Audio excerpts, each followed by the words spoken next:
Ladies and gentlemen, my name is TotalBiscuit. Well, E3 is certainly well underway, but the majority of the big announcements were completed before the event really even launched, which is a little bit weird. Day -1 and Day 0, as they were described, were the two big days for major press conferences from the larger companies. And the 6 major conferences that occurred were EA, Bethesda, Microsoft, the PC Gaming Show, Ubisoft, and Sony. Now that the dust has settled, as it were, and the sky cleared, I'd like to talk a little bit about the different approaches of Microsoft and Sony to this particular event, because I find them interesting, fascinating, really. There is this idea that one company can win E3, and it's a cute little idea. It's a fun little idea. It's not something that most people take seriously, but some do get a little bit zealous about it, unfortunately due to their brand loyalty or whatever other reason.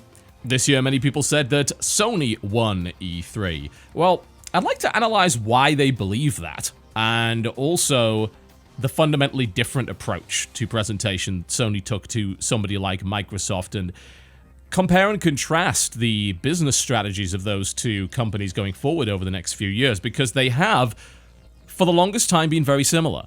From the start of this console generation, we've seen two machines that are relatively similar in power, not identical, but pretty similar, very similar, almost identical in architecture, and also, at least after the first year or so, incredibly similar in terms of business strategy. At the start of the console generation, we had some rather bold and also rather anti-consumer, if you look at them in a particular light, moves from Microsoft, which were very quickly backpedaled, 180'd if you want to call it, haha, isn't that hilarious, when Sony decided to just flat out call their bluff on that. Prior to the release of the Xbox One and the PlayStation 4, Microsoft had ideas for so-called family sharing, the notion that your games could be shared with other people over the internet through a shared account, that things would be locked to an online service, which would also allow for some interesting and unique benefits.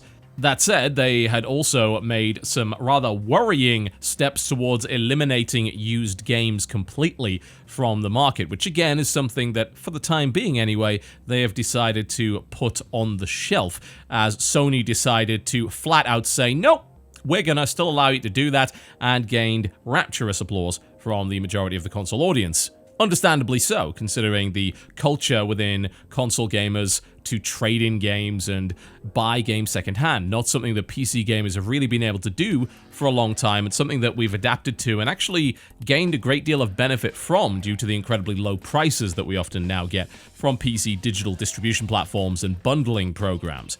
Prior to the launch of the Xbox One, Microsoft had a huge focus on both Kinect and television-like functionality. It wanted to dominate the living room, as it were, to use the Xbox to become an all-in-one media consumption device that utilized things like the Kinect, as well as various deals with cable companies and content providers to deliver everything in one place.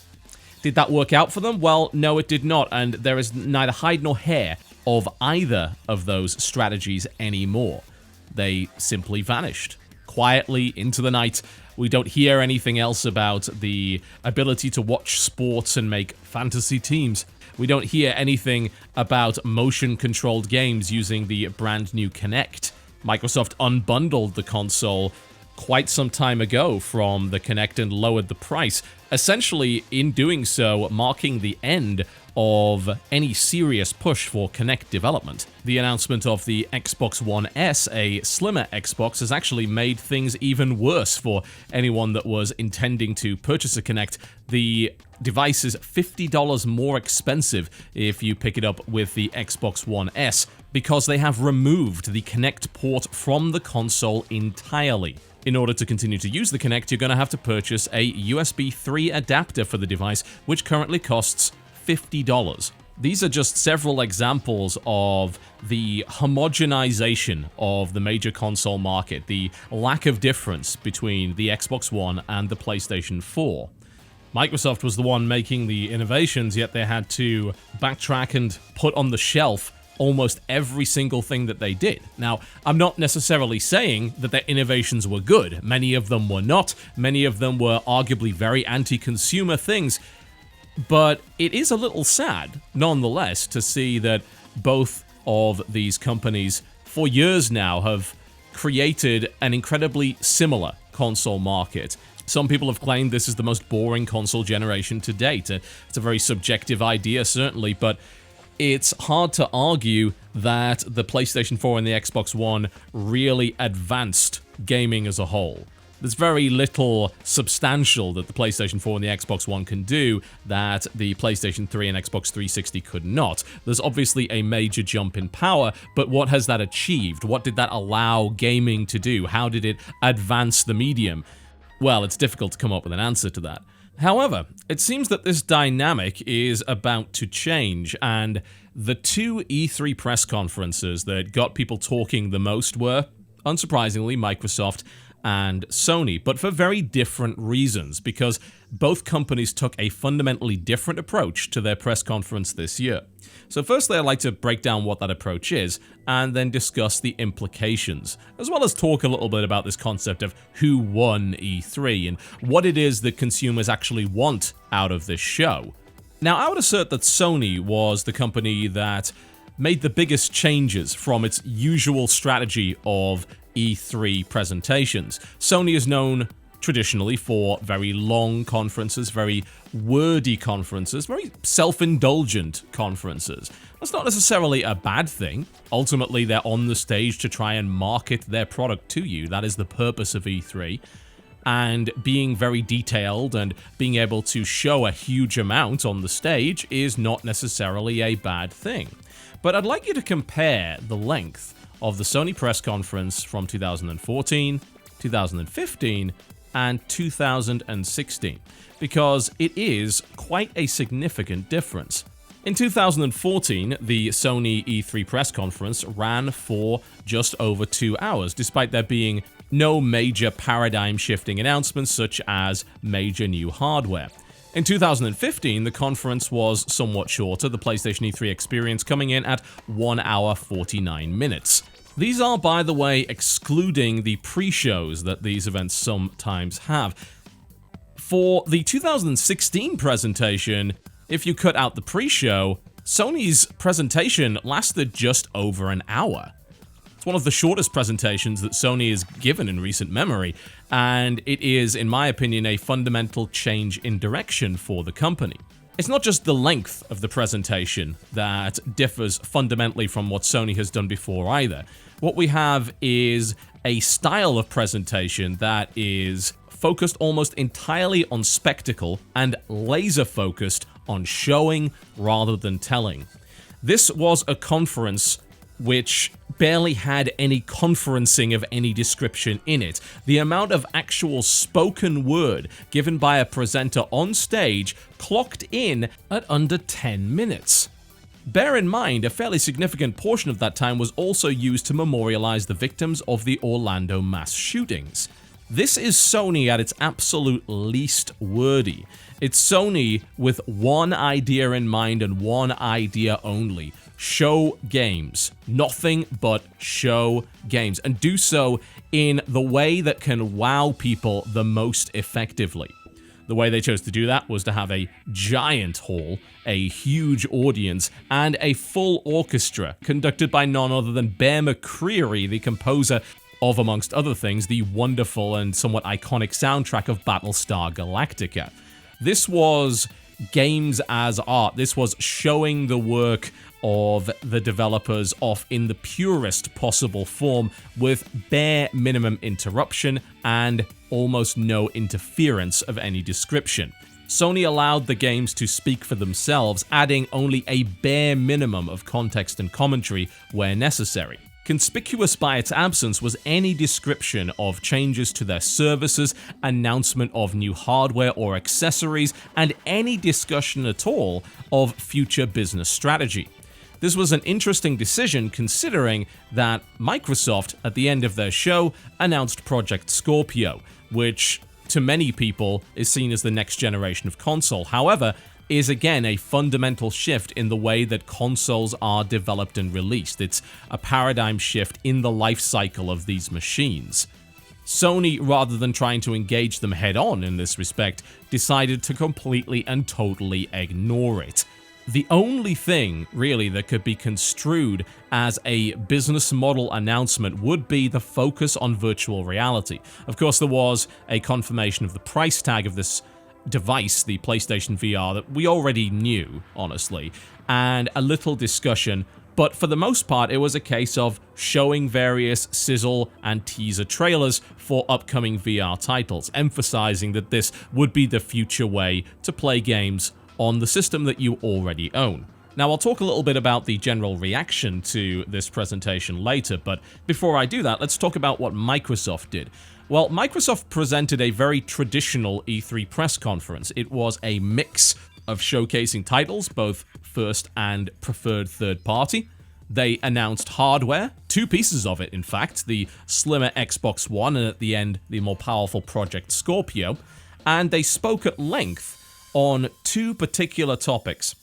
One is the enhancement of Xbox Live as a service, making it easier and more convenient for players to do certain things, as well as adding features which some may very well rightly argue are well overdue, such as the ability to play your own music playlist in the background of a game. However, other features such as the club system, looking for group, and the built-in tournament system, which seems to have support for a wide variety of titles, are all great additions to a machine that is as limited as a console. You will perhaps rightly argue that all of these things can be very easily done on a PC. And you're right, but this is not a PC, and these are not the sort of functions that people had access to inside the console user space, inside the environment that you use on a daily basis. Microsoft wants you to use their system. They don't want you to have to go outside of it in order to achieve particular things, such as finding a group of people to play with or signing up for a tournament. All of these additions are, as far as I'm concerned, good things. I don't see how you can really argue otherwise. The second emphasis of this conference was the idea that you should be able to play both with your friends and with yourself, howdy-der, on a variety of different platforms.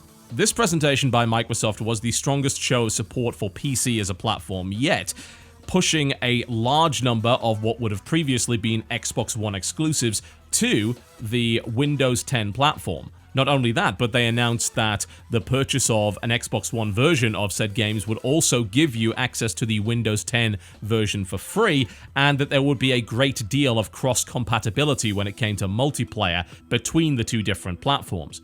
It's been a long time, I think, since Microsoft has acknowledged, and this is so weird considering they are the market leader in operating systems for the PC platform, that the platform is not a threat, the platform is not competition to their existing system. It's perhaps an acknowledgement that the PC is always going to attract a different hardcore crowd that demands performance, power, and customizability. Those are the kind of people that are not likely to ever purchase a console because it's the absolute antithesis of what they want from video games. I can't honestly remember the last time that I heard Microsoft even reference this idea indirectly, let alone basically admit it on stage expressly. Despite the misgivings that myself and many others have about both the Windows 10 platform as well as the abysmal Store and UWP platform that these Windows 10 exclusives are currently being released under, it is still a good thing that PC gamers get access to these titles, whereas they previously had no way to do so outside of buying a machine that didn't run to the specs that they wanted them to. Essentially, the Xbox One, and any console really, was the enemy of choice and flexibility. You either run it the way that we say you run it, or you don't run it at all.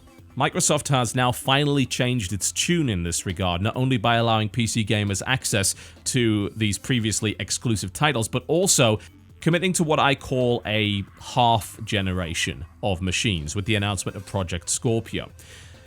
Now, I'm not sure if half generation is the best term, because it implies that perhaps the next Xbox will be a traditional hardware generation in which you get a brand new machine with brand new games which are incompatible with the previous generation. not necessarily talking about backwards compatibility, I'm talking about the concept of forward compatibility. The notion that you can use a next-generation game on a previous-generation platform, something that outside of the PC, which doesn't really have generations, has been, up to this point, impossible. There are obviously a huge number of disadvantages to that. You have to play, at least up to this point, games at the frame rate, at the resolution that that machine was capable of, and there were no choices to improve that experience. Even if you went to the next generation, it wouldn't really matter, because the chances are it wouldn't run the previous games anyway, and even if it did, it wouldn't run them better. So you were left without a choice if you wanted a certain level of performance in your experience. Up to this point, consoles have had a limited shelf life, and technically every piece of hardware does, but the way in which the consoles do it is particularly obvious. Games that are released on the next generation of machines aren't going to run on the previous generation, and at some point, they're going to stop making games for the previous generation, at which point the console is officially dead. Now, however, we have an interesting situation which is more akin to the mobile phone market than anything else, and of course does have some similarity to the way that PCs operate. Rather than being a big generational gap, which has its own set of separate software, which will not run on the previous hardware, what we now have are two distinct pieces of hardware that both run the same software, just at different levels of performance. Now, of course, if you're a PC gamer, you're thinking, well, what the hell is special about that, right? That happens with every single piece of hardware that's in our machine. There are thousands of different configurations, the lowest end netbooks all the way up to the most powerful desktop rigs. They run games at vastly different performance levels, and of course, at some point, you will have hardware that is too weak to even load the game. This is eventually what is going to happen with Microsoft's consoles. There's no doubt about that. As much as people might say, well, we have now passed the point at which the console generation idea and its model is even relevant, at some point, people are going to stop making games for the Xbox One. They're going to stop making games for Project Scorpio. It's going to happen. The question is when, and more to the point, just how well can we expect games to continue to be supported on the previous hardware? Some have expressed a great deal of doubt in that regard. A little bit too much, I think. I don't think it's unreasonable to be suspicious of the performance levels of games coming in the next few years on the Xbox One once Project Scorpio has been released. No doubt about it, it's entirely possible that games will not run very well, and that game developers will prioritize Scorpio performance over Xbox One. That said, if they do that, they're going to be cutting out a significant chunk of their market. That, to me, doesn't make a lot of sense. It's in the developer's best interests to make sure that it runs at a reasonable performance level on both. So even if that involves going down to 720p 30, then that's probably what they're going to do, and people are just going to buy the game anyway. If you own a console, the chances are you're not that worried about performance. If you were, you'd own a high-end PC, assuming you're able to afford it. That's not to say that console gamers enjoy poor performance, no, but they tend to be far more tolerant of it. The thing is, up to this point, they haven't had a choice. You play it the way that they say, or you simply do not play it at all. What is going to happen now that console gamers are actually given a choice when it comes to performance? Are we going to see changes in the way that games are developed when it comes to consumer choice? Will we see options menus, for instance, in console games? Will console gamers be able to alter the fidelity of their title? Will they be able to compromise visual fidelity for frame rate? Are we going to see a more PC-like experience there? I think if we do, then that is a net positive. Consumer choice is never a bad thing. And that, to me, was the core theme of the Microsoft conference. It was all about consumer choice. It was all about saying, look, if you wish to use our software on another platform, we are okay with that now. We're not completely hostile to the notion. We will let you play it on PC. We will indeed, if you wish, allow you to purchase a more powerful machine to run it better.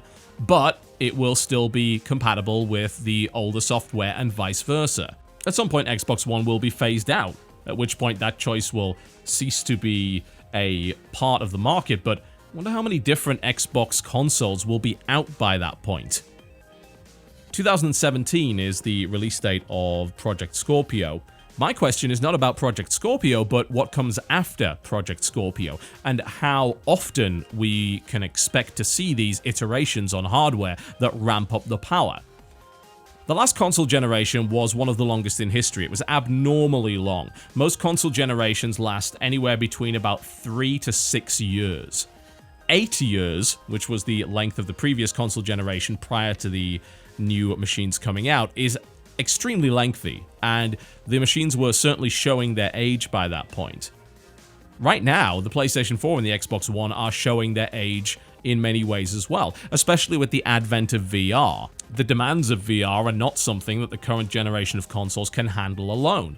The PlayStation 4 has some sort of processing within the box that is connected to the PS VR headset. We don't know exactly what that entails, but there is something in there. The PlayStation 4 on its own can't handle it, and of course the Xbox One, well, that's never going to be able to handle it by the looks of it. I imagine that that has some influence on the decision to create these more powerful yet compatible iterations of consoles. And some people don't like it. I mentioned earlier that I'd talk a little bit about who won E3 and why people had the reaction they did to certain things that were shown. The negative reaction to Scorpio from some people seems to be rooted in an unwillingness to buy new hardware, as well as, of course, a paranoia that they will be left behind, that their older hardware will cease to function well, that developers will cease to optimize properly for both platforms. Some people have expressed shock that they would have to purchase a new machine, quote, so soon, unquote, after the release of the old one. Despite the fact that, really, by the time this thing comes out, the console generation will be 4 years old, which is a fairly standard length if you look back through the various console generations. It's on the quicker side, but it's not unheard of. People seem to generally feel uncomfortable with this particular change, and it is a paradigm shift in the way that console development is operating. There have been some attempts to do similar things in the past, such as the ill-fated 32X, but we all know how well that went. PC gamers are used to upgrading their hardware every so many years. Depends how hardcore you are into it and how much disposable income you have. Some people upgrade every year, some people upgrade every 2, 4, 5. We're kind of used to that. Console gamers, not necessarily so. Even after the release of a new generation of console, games are generally, at least multi-platform releases anyway, still released on the previous hardware. I mean, hell, I went into a GameStop a few days ago and I encountered a copy of the latest Turtles game available for PlayStation 3. Now, there aren't really all that many PS3 games still coming out, but you'd probably be surprised by the number of them. Even if you choose not to jump on a console generation right away, you're still going to be supported for a good number of years. And hell, you can still buy new games for the PlayStation 3. Not that many of them, but it can be done. So I have to ask, wouldn't it be easier for console game developers to develop for 2 versions of the same platform rather than 2 entirely different consoles based on 2 entirely different architectures? I would imagine the former is true. You could compare it to PC development in the way that studios have to support potentially thousands of different hardware configurations. That's a constant thing for anyone that develops for PC. I don't see how it could be particularly difficult to do so within the same generation, as it were. Now, this is an amped up Xbox One, if you believe what Microsoft has to say. I think a lot of this negative reaction may come down to a fear of the unknown. We're just not used to this when it comes to consoles. And Microsoft used its presentation, its E3 conference, to outline a big shift in terms of its business strategy, its overall ideas, with a core theme of being able to play the same games on a platform of your choice. Whether or not they did their messaging correctly, well, that is going to be a question that will be answered over the next year. And of course, we'll see just how successful Project Scorpio ends up being. Bear in mind, Microsoft is certainly in second place, very much behind the PlayStation 4 in terms of overall sales figures. They had to do something. They had to fire the first shot, I think, and that's what they succeeded in doing. As to how good that shot was, well, that remains to be seen. Sony, on the other hand, put on a very confident performance, the kind of performance that really only a market leader is capable of doing. The question is, what did they win? You know, if we were to assume, for instance, that Sony won E3, what did they win? Did they win new customers for the platform? I don't know if they did. One might think that those watching would already own a PlayStation 4. They were going to buy these games anyway. What did Sony truly achieve with this? It was an incredibly impressive display, probably one of the best displays of video games art that I've ever seen. It was certainly one of the classiest and least cliché E3 presentations of all time. But what did it truly achieve? Who was it for? If it was for existing PlayStation 4 owners, then congratulations, you've succeeded in sort of firing up your base, but these guys were going to buy your games anyway. It certainly wasn't extending an olive branch to users of the PC. Quite the opposite, in fact. One of the few things that was said at this conference was a direct shot at the PC and its variable nature as a hardware platform. If it did achieve one thing, it would be exciting people about the concept of VR, building up VR as a platform that people are willing to put money down on. But considering only the minority of the show was dedicated to that, as awesome as the show was overall, I don't think it's won anything. I don't think it won over new fans. I don't think that it convinced a huge number of people to buy a PlayStation 4. I think that the majority of the people watching that stream already own one. It did little else than to say, hey, we're in the lead, we are the top dog in the market, and we're going to put some new titles on your radar for some time later down the line. Note how few of those games outside of the VR releases were actually going to be available in 2016. A lot of announcements, very vague announcements of things that are coming in 2017 or perhaps even beyond, especially when it comes to people like Hideo Kojima. I thoroughly expect that game in 2027. I wouldn't call Sony's presentation all flash and no substance. There was plenty of substance, it just seemed to be aimless substance. It didn't seem to be substance that would really achieve anything, but it was entertaining.